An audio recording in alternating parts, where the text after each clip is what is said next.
sundaes, things of that sort for a while, but it was a candy outlet. That quarter section, or that quarter of the block, was owned by the startup company for a long time. There was a house built there that one of the startups lived in.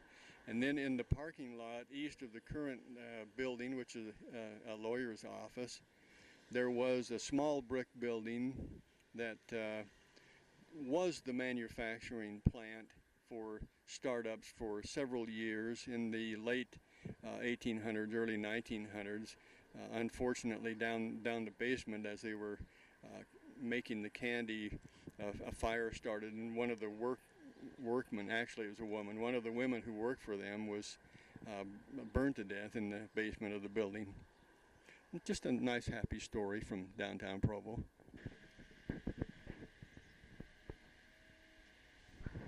North Park on 5th West and 5th North was where Provo's second fort was constructed. Beginning in 1850, during that spring, the people moved eastward from the first fort and built a fort here. Actually, it was just cabins built in a rectangle form. On the first fort, they had a stand in the middle of it with a cannon on top. Maybe a sign of progress is that in this fort, in the middle of it, they built a large double log cabin that was to be used as a schoolhouse and also for courthouse and civic meetings and dances and things of that sort. As a multi-purpose, and for church, a multi-purpose type building.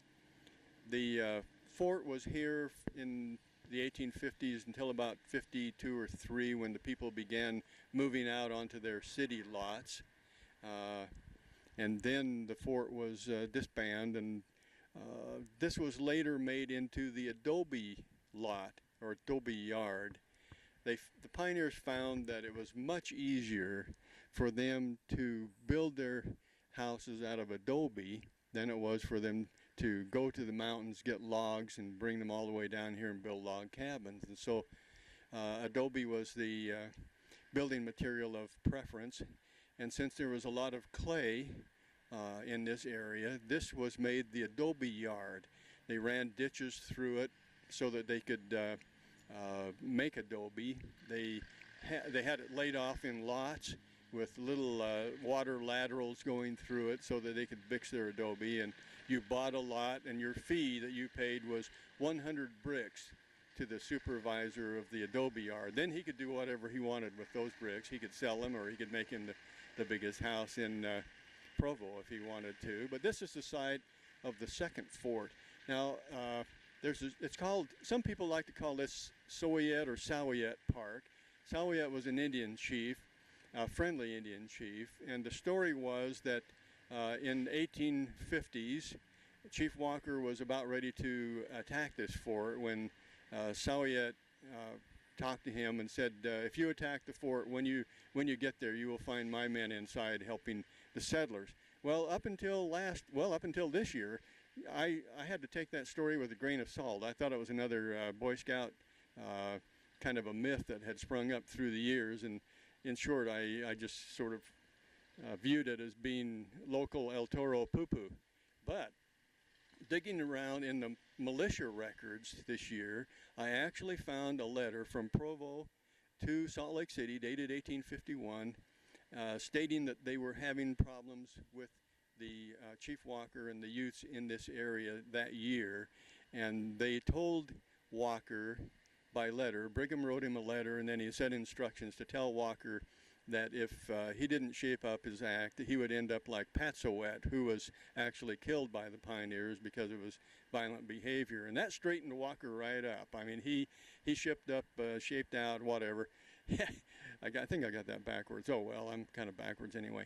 But he shaped up post haste, and they didn't have any more trouble with him, really, in Provo after that time. He did not wish to be garroted. On our right is the Pioneer Daughters of the Utah Pioneers Museum, which was built in the 1930s during the Depression, and they had a terrible time raising funds for the building.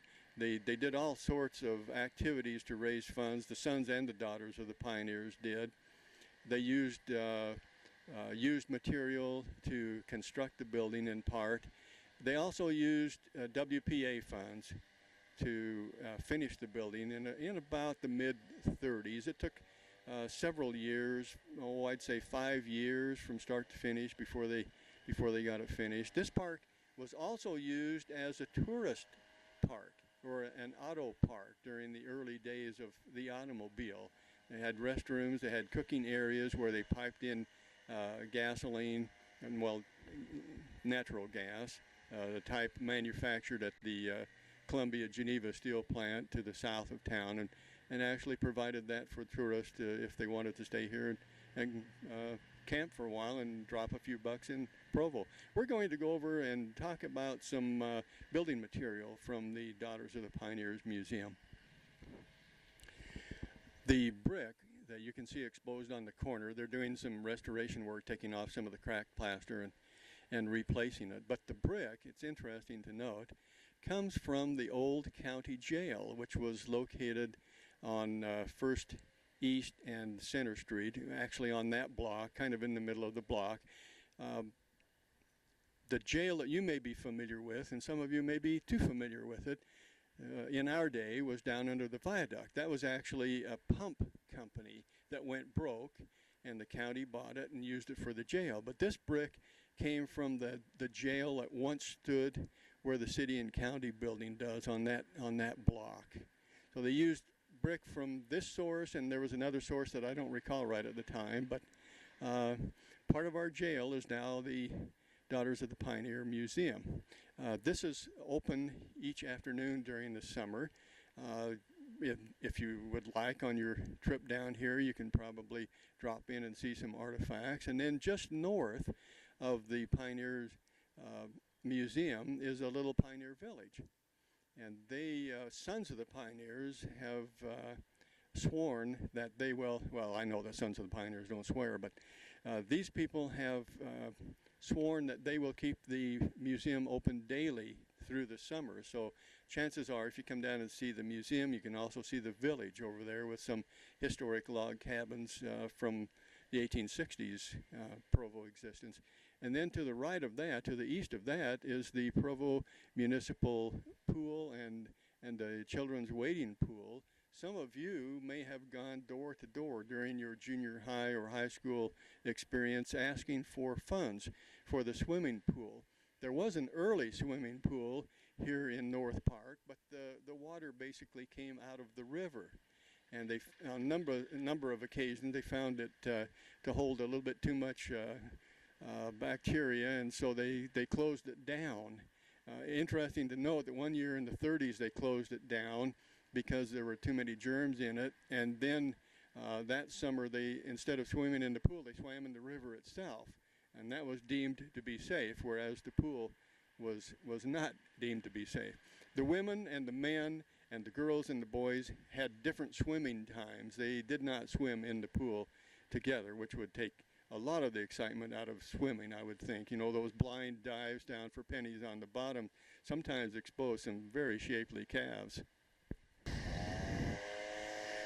We are in front of the Daughters of the Pioneers Museum, and this little monument in front of the museum, when they tore down the old tabernacle on University and Center Street, they saved the capstone and brought it up here and used it for a monument in front of the museum at the park. And it's there today if you care to come and see it. This is where it is, 5th West and 5th North, Provo, Utah. For those of you who attended the Mazer School, fortunately the school is still here, although it is no longer a school. It is now a low-cost senior apartment building. The inside has been refurbished, well, the whole inside has been redone and cut into either one-room studio apartments or one of the apartments that we looked at during the open house had a nice sitting room, a bedroom, kitchen area, quite a nice apartment for seniors who can't afford to live high on